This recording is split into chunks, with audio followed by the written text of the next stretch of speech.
When I think about review with either logical reasoning or reading comprehension, I'm thinking about what I call the Socratic review method. And so in one of my previous classes, I've gone in depth on the Socratic review method in the logical reasoning context. So much of that applies to reading comprehension as well, simply with a longer stimulus. Instead of a stimulus, we actually have a passage, but the process is largely the same. So I'll just briefly recap that. I'm sure many of you have heard me cover this before, so I'll cover it briefly now just to get everyone up to speed.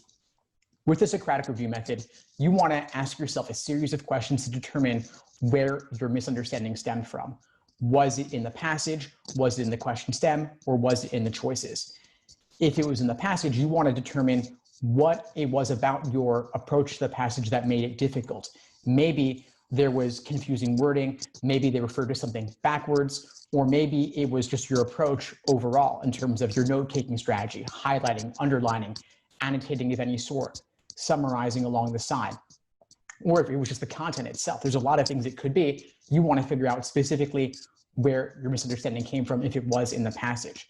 If it was in the question stem, obviously there's some work to do there in terms of figuring out what exactly it was they were asking, what they were driving towards. Was it a main idea question? Was it a strength and weaken question? Was it a parallel question? Reading comp can get pretty weird sometimes, and so you want to figure out if it was one of those more difficult question types or if it was actually simply a more standard type, but presented in an unfamiliar way, in a way that you may not have grasped. Or if it was in the answer choices, which is so often where it actually is. You want to figure out what was tempting about the wrong answer that made it seem appealing and what ultimately made it wrong.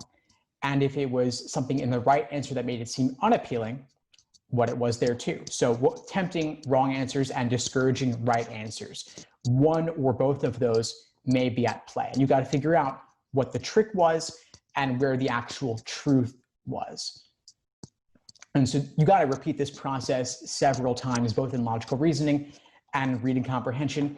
It takes a lot of time.